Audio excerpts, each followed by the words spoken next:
Hello friends, welcome back to my channel. Winter ಸೀಸನಲ್ಲಿ ತುಂಬ ಚೆನ್ನಾಗಿ ತುಂಬ ಬ್ಯೂಟಿಫುಲ್ ಆಗಿರುವಂಥ ಹೂ ಬಿಡೋದ್ರಲ್ಲಿ ಈ ಕಲಾಂಚೋ ಪ್ಲ್ಯಾಂಟ್ ಕೂಡ ಒಂದು.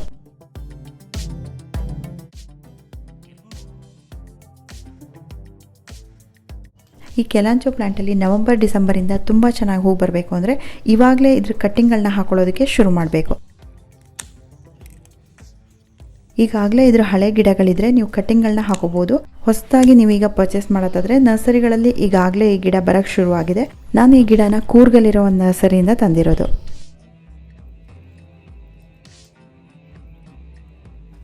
ಈಗಾಗಲೇ ಈ ಕಲಾಂಚೋ ಪ್ಲ್ಯಾಂಟ್ ಇರೋರಿಗೆ ಗೊತ್ತಿರುತ್ತೆ ಮಳೆಗಾಲದಲ್ಲಿ ಇದ್ರ ಕಂಡೀಷನ್ ಯಾವ ರೀತಿ ಇರುತ್ತೆ ಅಂತ. ನಾನು ಈ ಗಿಡಗಳನ್ನೆಲ್ಲ ಡೈರೆಕ್ಟಾಗಿ ಮಳೆ ಬೀಳೋ ಕಡೆ ಇಟ್ಟಿರಲಿಲ್ಲ, ಆದರೂ ಕೂಡ ಗಿಡಗಳೆಲ್ಲ ಯಾವ ರೀತಿ ಆಗಿದೆ ನೋಡಿ. ಈ ಕಂಡೀಷನಲ್ಲಿದ್ರೂ ಈ ಗಿಡಗಳನ್ನ ಸರಿ ಮಾಡ್ಕೋಬೋದು. ಅದು ಯಾವ ರೀತಿ ಅಂತ ತೋರಿಸ್ತೀನಿ. ಈ ಗಿಡದಲ್ಲಿ ನೋಡಿ ಎಲೆಗಳೆಲ್ಲ ಚೆನ್ನಾಗಿ ಹಸಿರಾಗೇ ಇದೆ, ಆದರೆ ಒಳಗಡೆ ಎಲ್ಲ ಪೂರ್ತಿ ಕಪ್ಪಾಗಿದೆ. ಹಾಗೆ ಇದಕ್ಕೆ ಮಿಲಿ ಬಗ್ಸ್ ಕೂಡ ಬಂದಿದೆ. ಮಳೆಗಾಲ ಆದ್ರೂ ಈ ಗಿಡಕ್ಕೆ ಸ್ವಲ್ಪನಾದರೂ ಬಿಸಿಲು ಬೀಳಲೇಬೇಕು. ಸ್ವಲ್ಪನೂ ಬಿಸಿಲು ಬೀಳಲಿಲ್ಲ ಅಂದರೆ ಗಿಡ ಈ ರೀತಿ ಆಗುತ್ತೆ. ಯಾವಾಗ ಈ ಗಿಡ ಈ ರೀತಿ ಡ್ಯಾಮೇಜ್ ಆಗ್ತಾ ಇದೆ ಅಂದಾಗ ತಕ್ಷಣ ಆ ಗಿಡದಿಂದ ಕಟ್ಟಿಂಗ್ ತೆಗೆದ್ಬಿಟ್ಟು ಹಾಕಬೇಕು. ಎಲ್ಲೆಲ್ಲಿ ತುಂಬ ಕಪ್ಪಾಗಿದೆ ಅಥವಾ ಹಾಳಾಗಿರೋ ಪಾರ್ಟ್ ಇರುತ್ತೆ ಅದನ್ನೆಲ್ಲ ಕಟ್ ಮಾಡಿಬಿಟ್ಟು ತೆಗೆದ್ಬಿಡ್ತೀನಿ. ಹೆಲ್ದಿಯಾಗಿರೋ ಸ್ಟೆಮ್ಸ್ನೆಲ್ಲ ಕಟ್ ಮಾಡಿಬಿಟ್ಟು ಕಟ್ಟಿಂಗಾಗಿ ಯೂಸ್ ಮಾಡ್ಕೊಳ್ತೀನಿ. ಈ ಗಿಡದಲ್ಲಿ ಪೂರ್ತಿ ಮಿಲಿ ಬಗ್ಸ್ ಇದೆ ನೋಡಿ. ಇದರಲ್ಲಿ ಬಿಳಿ ಬಿಳಿ ಕಾಣಿಸ್ತಾ ಇದೆಯಲ್ಲ, ಇದೆಲ್ಲ ಮಿಲಿ ಬಗ್ಸ್ ಹುಳುಗಳು. ಆದರೂ ಕೂಡ ಇದ್ರ ಕಟ್ಟಿಂಗ್ನ ತೊಗೊಂಡಿರ್ತೀನಿ.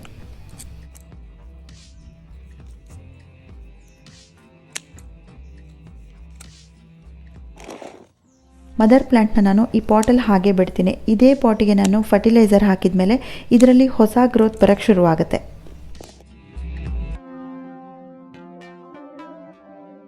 ಆ ಕಟ್ಟಿಂಗಲ್ಲಿ ಕೆಳಗಡೆ ಇರೋ ಎಲೆಗಳನ್ನೆಲ್ಲ ತೆಗೆದು ಕ್ಲೀನ್ ಮಾಡ್ಕೋಬೇಕು. ಎಲೆಗಳನ್ನು ಹಾಗೆ ಬಿಟ್ಟರೆ ನಾವು ಆ ಕಟ್ಟಿಂಗ್ಗಳನ್ನ ನೆಟ್ಟಾಗ ಎಲೆಗಳು ಮಣ್ಣಿಗೆ ಟಚ್ ಆಗಿ ಫಂಗಸ್ ಆಗುತ್ತೆ. ಇದರಿಂದ ರೂಟ್ಸ್ ಬರದೆ ಹೋಗ್ಬೋದು. ಈ ಕಲಾಂಚೋ ಪ್ಲ್ಯಾಂಟಿನ ಎಲೆಗಳು ನೋಡಿ ಎಷ್ಟು ದಪ್ಪ ಇದೆ ಅಂತ. ನೀರನ್ನು ಈ ಎಲೆಗಳೊಳಗೆ ಸ್ಟೋರ್ ಮಾಡುತ್ತೆ. ಹಾಗಾಗಿ ಈ ಗಿಡಗಳಿಗೆ ತುಂಬ ಕಡಿಮೆ ನೀರು ಹಾಕಬೇಕು. ಮಣ್ಣು ತುಂಬ ಡ್ರೈ ಆದಮೇಲೆ ನೀರು ಹಾಕಬೇಕು.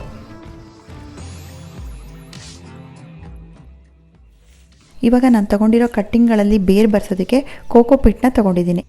ಇದಕ್ಕೆ ಅರ್ಧ ಸ್ಪೂನಷ್ಟು ಅರಿಶಿನ ಪುಡಿನ ಮಿಕ್ಸ್ ಮಾಡ್ಕೊಳ್ತಾ ಇದ್ದೀನಿ. ಅರಿಶಿನ ಪುಡಿ ನ್ಯಾಚುರಲ್ ಫಂಗಿಸೈಡ್ ಆಗಿ ಕೆಲಸ ಮಾಡುತ್ತೆ.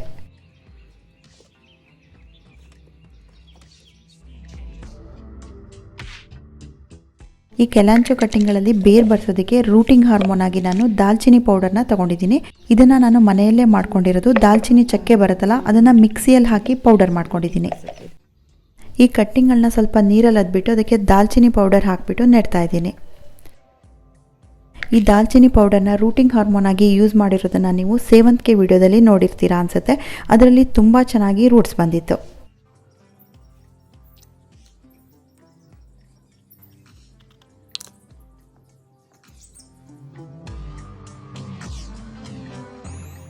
ಇದರಲ್ಲಿ ಕೆಲವು ಕಟ್ಟಿಂಗ್ಗಳಲ್ಲಿ ಮಿಲಿ ಬಗ್ಸ್ ಇತ್ತು, ಹಾಗೆ ಕೆಲವು ಫಂಗಸ್ ಇತ್ತು. ಹಾಗಾಗಿ ನಾನು ನೀಮ್ ಆಯಿಲ್ನ ಸ್ಪ್ರೇ ಮಾಡ್ತಾ ಇದ್ದೀನಿ. 1 ಲೀಟ್ರ್ ನೀರಿಗೆ 1 ಸ್ಪೂನಷ್ಟು ನೀಮ್ ಆಯಿಲ್ ಹಾಕಿ ಸ್ವಲ್ಪ ಲಿಕ್ವಿಡ್ ಸೋಪ್ನ ಹಾಕಿ ಮಿಕ್ಸ್ ಮಾಡಿಬಿಟ್ಟು ಸ್ಪ್ರೇ ಮಾಡ್ತಾ ಇದ್ದೀನಿ.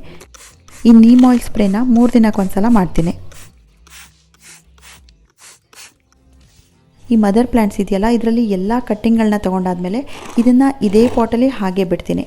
ಈ ಪಾಟನ್ನು ಚೆನ್ನಾಗಿ ಕ್ಲೀನ್ ಮಾಡಿಬಿಟ್ಟು ಮಣ್ಣನ್ನು ಚೆನ್ನಾಗಿ ಕುಬ್ಕಿ ಫರ್ಟಿಲೈಸರ್ ಹಾಕ್ತೀನಿ. ಇದರಲ್ಲಿ ಕೂಡ ಹೊಸ ಗ್ರೋತ್ ಬರುತ್ತೆ. ಹಾಗೆ ಈ ಗಿಡಗಳಲ್ಲಿ ಕೂಡ ಮಿಲಿ ಬಗ್ಸ್ ಇದ್ದಿದ್ದರಿಂದ ಇದಕ್ಕೆ ಕೂಡ ನೀಮ್ ಆಯಿಲ್ನ ಸ್ಪ್ರೇ ಮಾಡ್ತೀನಿ.